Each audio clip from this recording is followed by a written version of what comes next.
नाज़रीन, हुकूमत को पता नहीं किस बेवकूफ़ शख्स ने यह मशवरा दे दिया कि आप अपनी हुकूमत के आखिरी 2 महीनों में दुकानों को 8 बजे बंद करवाने का फ़ैसला जो है उस पर अमल दरामद करवाएं, और जो रही सही कसर थोड़ी बहुत अगर बाकी है, अगर आपको कोई कुछ वोट मिलने का अगर चांस है तो आप उसको भी ख़त्म कर दें और मुकम्मल तौर पर पैरालाइज होकर इलेक्शंस में चले जाएं। और जो अवाम में पहले ही महंगाई की वजह से इतनी नफ़रत पाई जाती है और साथ साथ में जिस तरह से हमारा मुल्क एक बदतरीन माशी क्राइसिस का शिकार है, और साथ साथ इस वक्त जो सियासी अदम इस्तेहकाम है उसका सारा का सारा फ़ायदा फिर जो है वो पाकिस्तान तहरीक इंसाफ या इस तरह की पार्टीज़ जो हैं वो उठाएँ। नाज़रीन, ना ये पाकिस्तान मुस्लिम लीग नून के साबका दौर में ये इस पर अमल दरामद हो सका, ना पाकिस्तान तहरीक इंसाफ पर इस पर अमल दरामद कर सकी, और ना ही अब ये PDM की हुकूमत आखिरी 2 महीनों में कर सकेगी। नाज़रीन, आप देखें कि अभी तकरीबन कोई इसके हवाले से फ़ैसला हुए भी अभी कोई 2 घंटे नहीं गुजरे थे कि कराची, लाहौर, इस्लामाबाद, पता नहीं कहाँ से जो अंजुमन ताजरान के जो सरकर्दा जो सरबराहान हैं उनकी जानब से इसके ऊपर मुकम्मल तौर पर जिसे कहते हैं कि इसको मुस्तरद कर दिया गया है। नाज़रीन, होना ये चाहिए था कि कोई ऐसा फ़ैसला या कोई ऐसी चीज़ करते जिससे ये एक अच्छा फ़ैसला ज़रूर है, इससे नो डाउट एनर्जी सेक्टर में बचत होगी, लेकिन ये इस तरह के फ़ैसले वो हुकूमतें करती हैं जो 5 साल जिन्होंने अपना मैंडेट पूरा करना होता है, और ये हुकूमत जो है ये सिर्फ 1 से 2 महीनों की मेहमान है, और ये इस तरह के फ़ैसले करके इसका मतलब ये है कि ये अपने आप को एक किस्म का पैरालाइज़ करके इलेक्शन में जाना चाहते हैं। नाज़रीन, कितनी बदकिस्मती की बात है कि शायद पाकिस्तान मुस्लिम लीग नून जो है इसमें कोई शक नहीं है कि ये काबिल तरीन लोग इसमें मौजूद हैं, वो ऐसे फ़ैसले करते हैं जिससे आम आदमी की जो एक लाइफस्टाइल है वो बेहतर होता है। मुल्क में माशी सरगर्मियाँ ज़रूर शुरू होती है, लेकिन इनके अंदर वो एक रौनक, एक जो इनकी गर्दनों में सरिया, और फिर इस तरह के जो इनके जो एटीट्यूड्स हैं और इस तरह के बेवकूफ़ाना किस्म के फ़ैसले कि जब आपकी हुकूमत ख़त्म हो रही है तो आप इस तरह की बातें कर रहे हैं कि जिस तरह कोई भी दुकानदार, नाज़रीन, दुकानें 8 बजे बिल्कुल बंद नहीं करेगा। जब ये कोविड के दिनों में इतनी सख्ती थी और वहाँ पर एक किस्म के पैरे लगे होते थे, उस वक़्त हुआ क्या था, इस फैसले से ये हुआ था कि पुलिस की जो थी वो चांदी हो गई थी। पुलिस ने रज के, जिसे कहते हैं कि माल कमाया, रज की गिरफ्तारियां की, और उन्होंने उसी तरह इसको पूरे के पूरे ये जो पाबंदियों का, मार्केटें बंद करने का एक जो अमल था, इसको उन्होंने सिर्फ़ और सिर्फ अपने फ़ायदे के लिए इस्तेमाल किया। और अब भी आखिरी 2 महीनों में हुकूमत के यही होगा, ज़्यादा से ज़्यादा हुकूमत यही कर सकेगी। जो एक किस्म का पैसे दे देगा पुलिस वाले को, वो बैठ के दुकानदारी कर लेगा, और जो देने की पोजीशन में नहीं होगा उसके बाद फिर उसको उठा लिया जाएगा, और फिर वो पर्चे, और फिर उसके बाद जो है वो एक किस्म का 2-4 दिन जलील होगा। उसके बाद फिर आएगा, वो जब बैठेगा तो फिर उसके बाद पैसे देगा, पैसे देने के बाद फिर क्या अपनी दुकानदारी करेगा। तो इस तरह के फ़ैसले वो हुकूमतें करती हैं जिन्होंने 5 साल, 4 साल, 3 साल हुकूमत करनी होती है, या जिन्होंने एक लंबी पॉलिसीज़ बनानी होती है। इस वक्त इस तरह का कोई भी फ़ैसला जो है वो PDM के लिए मेरे ख्याल में, जिसे कहते हैं ना, वो एक आखिरी कील साबित होगा। अभी तो इस वक्त होना ये चाहिए कि ये जो बजट अभी पेश करने जा रहे हैं इसमें अवाम को रिलीफ फराहम करें, अवाम को कोई ऐसी चीज़ दें जिससे वो कम अज़ कम अगले इलेक्शन में इन पार्टियों का साथ दे सकें।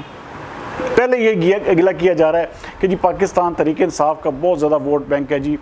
मैं अब भी कहता हूँ कि पाकिस्तान तहरीक इंसाफ की कमर टूट चुकी है। नाजरीन, पाकिस्तान तहरीक इंसाफ एक किस्म का तेज़ी से अपने ज़वाल की जानब गामज़न है, और जैसे ही इमरान खान साहब की गिरफ़्तारी हो जाएगी उसके बाद उसकी किस्म का जो रही सही जो इसकी कसर है वो भी ख़त्म हो जाएगी। इस वक्त चूँकि इमरान खान साहब बाहर हैं, उनके बयानात, उनके ट्वीट्स और उनकी बहुत सारी बातें जो हैं वो ट्रैवल कर रही हैं, लोगों तक पहुँच रही हैं। इसी वजह से लोग जो हैं वो इंटैक्ट हैं, वोटर जो है वो किसी हद तक इंटैक्ट है। लेकिन ऐसा सिर्फ़ और सिर्फ उस वक्त तक होगा जब तक इमरान खान को गिरफ़्तार नहीं किया जाता। जिस दिन इमरान खान की गिरफ़्तारी होगी, ठीक 2 हफ्ते बाद ये आप किसी भी सड़क पर जाकर, किसी भी बाज़ार में जाकर लोगों से पूछिएगा, उसके बाद मैं आपको बताऊंगा कि पाकिस्तान तहरीक इंसाफ फिर कहाँ पर खड़ी है। तो इस तरह के ये जो फ़ैसले, ये ख़ास तौर पर जो मार्केटों को बंद करने का फ़ैसला है, ये इस वक्त, ये इसमें कोई शक नहीं है कि ये एक बेहतरीन फ़ैसला है। इससे एनर्जी सेक्टर में बचत होगी, इससे और बहुत सारा माली फ़ायदे हो सकते हैं। मुल्क में जो एनर्जी क्राइसिस है इसके ऊपर काबू पाया जा सकता है। लेकिन ये जो वक्त है ये इन फैसलों के लिए नहीं है। ऊपर से अभी 1 महीना 20 दिन अभी ईद उल अज़हा में बाकी हैं, तो ये कैसे मुमकिन होगा कि लोग दुकानें जो हैं वो 8 बजे बंद कर लें? वो होगा क्या कि जी हमने ईद उल अज़हा तक इसको छोड़ दिया है, उसके बाद आखिरी 1 महीने में आप कैसे इसको अमल दरामद करवाएंगे? तो उस तरह की बातें, इस तरह के फैसले कतई तौर पे नहीं करने चाहिए जिससे आपकी अपनी सुबकी हो। इसका मतलब है कि आप अपने आप को, वो जिसे कहते हैं आप बहल मुझे मार, आप इस तरह के फैसले करके सिर्फ और सिर्फ लोगों के दिलों में नफरत डालेंगे, अपने लिए अपना वोट बैंक कम करेंगे और इसके अलावा कोई हासिल नहीं होगा। इससे ना तो मार्केटें 8 बजे बंद होंगी, ना कोई ये ऐसा मुमकिन हो सकता है कि पाकिस्तान जैसा मुल्क जो है इस चीज़ को, इस जैसी एक कमज़ोर हुकूमत के अंदर जो है वो सह पाए। इसलिए सबसे पहले सियासी इस्तेहकाम, उसके बाद माशी इस्तेहकाम होगा। ये नहीं हो सकता कि आपके मुल्क में इस वक्त जंग लगी हुई है कि जी इलेक्शन हो, इलेक्शन ना हो, और उसके बाद आप इस तरह के फैसले करें। या तो फिर ये फैसला कर लें कि 2 साल हमने इलेक्शन नहीं करवाने, हमने इस तरह के फैसले करके जो है वो हर सूरत में कानून और आइन की जो रिट है वो बहाल करनी है। सबसे पहले तो आप फिर 9 मई के जो लोग जो कल्प्रेट हैं उनके ऊपर हाथ पक्का डालें। अगर आप कह रहे हैं कि जी वज़ीर दाखिला कह रहा है, आपकी पूरी काबीना कह रही है, हर घंटे बाद एक मिनिस्टर आता है, वो प्रेस कॉन्फ्रेंस करता है और बताता है कि इमरान खान साहब जो हैं वो उन्होंने 9 मई के वाक़यात में वो दहशतगर्द जमात है। वज़ीर ख़ारजा कह चुका है। मेरे ख़्याल में हमारी इस्टेब्लिशमेंट के इसके हवाले से वाज़ेह जो बयानात आ चुके हैं, लेकिन दूसरी जानब इमरान खान साहब के साथ किसी तरह का कोई भी उनको ना तो गिरफ़्तार किया गया है, ना उनके ऊपर किसी किस्म की प्रोसीडिंग हो रही है। तो कैसे ये मुमकिन है कि आप अगर इतना बड़ा एक किस्म का पाकिस्तान का 9/11 हुआ, उसके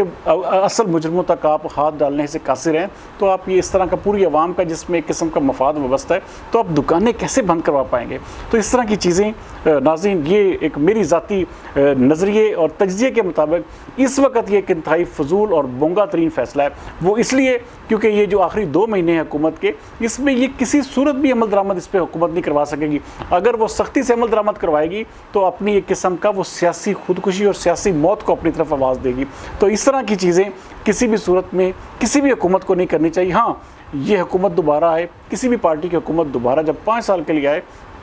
उसके बाद इस तरह के सख्त तरीन फैसले किए जाएँ, इस तरह की चीज़ें की जाएँ कि जिससे एनर्जी क्राइसिस, माशी क्राइसिस, सियासी क्राइसिस, हर क्राइसिस के ऊपर जो है वो फिर हुकूमत जो है वो काबू पाने की सलाहियत इसलिए उसके पास होगी क्योंकि हर बंदे को, पूरे पाकिस्तान की आवाम को पता होगा भाई लूली लंगड़ी अच्छी बुरी जैसी भी हुकूमत है ये 5 साल के लिए कायम हो चुकी है और इनके जो फैसले हैं वो हर सूरत में मानने पड़ेंगे। उसको जो भी नहीं मानेगा तो वो फिर इसका मतलब है कि वो कानून और आइन का एक मजाक उड़ाएगा। दूसरी जानब आप देखें कि इनको जो अदालत है वो सांस लेने नहीं दे रही।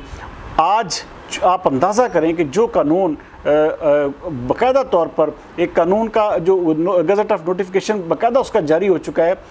एक प्रोसीजर और जो एक अदालती इस्लाहती बिल जो दोबारा अप्रूव किया था जिस पर सदर ने साइन भी कर दिए थे, आज आप देखें कि अचानक से एक गुमनाम पटिशन आती है और उसके ऊपर कल 11 बजे उसकी हियरिंग है। और कौन कर रहा है? जस्टिस उमर अता बंदयाल साहब चीफ जस्टिस, उसके साथ मुनीबुल हसन और वो इजाजुल हसन साहब, वो 3 रुकनी, वो जिसे कहते हैं कि वो मशहूर ज़माना जो बेंच है जो पाकिस्तान के पूरी दुनिया को उनके नामों का पता है, तो वो कल फिर उसका जो कानून बन चुका है उसके ऊपर जो है वो कल फिर वो एक केस इसके ऊपर हियरिंग करेंगे और वो इसके ऊपर फिर स्टे ऑर्डर करेंगे क्योंकि आज हुकूमत ने कहा कि हम आपकी ऑडियो लीक्स की जो हर सूरत में जो है वो उसके ऊपर चाहते हैं तहकीकात। तो हुकूमत और अदलिया जो है वो इस वक्त किसी भी सूरत में एक पेज पे नहीं है और अदलिया इस वक्त मुकम्मल तौर पर फैसिलिटेट कर रही है। जो शख्स भी पाकिस्तान तहरीक इंसाफ का जाता है उसको फौरी तौर पर ज़मानत दे दी जाती है, उसको फौरी तौर पर रिलीफ फराहम किया जा रहा है और अंदर खाते बहुत बड़ी जिसे कहते हैं जंगें जारी हैं, बहुत सारे मामलात हैं जो आप अगले 2-4 दिन के अंदर देखेंगे कि होना क्या है। लेकिन मैं आज भी इस अपनी प्रेडिक्शन पे कायम हूँ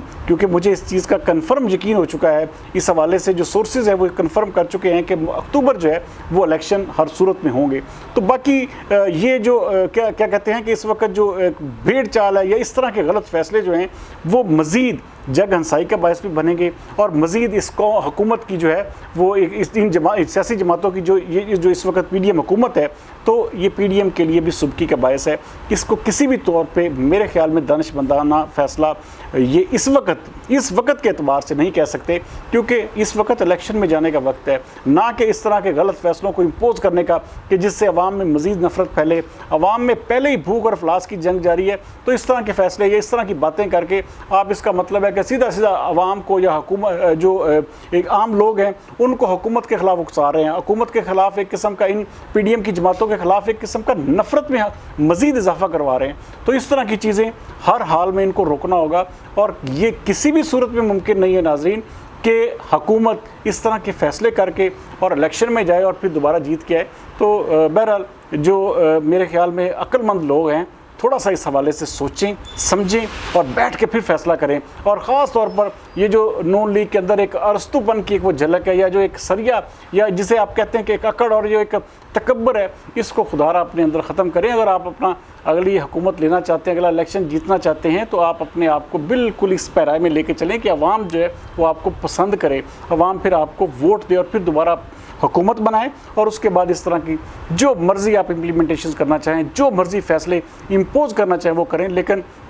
खुदा के लिए ये जो आखिरी 2 महीने हैं अवाम को कुछ सुख का सांस लेने दें, अवाम के हक़ में थोड़ा सा बेहतर कर दें, उनको कुछ रिलीफ फराहम करें ताकि कुछ सूरत हाल आपकी भी बेहतर हो और अवाम भी सुख से जी सके। कल तक के लिए सरदार अमीन जी तो दीजिए इजाज़त। पाकिस्तान जिंदाबाद।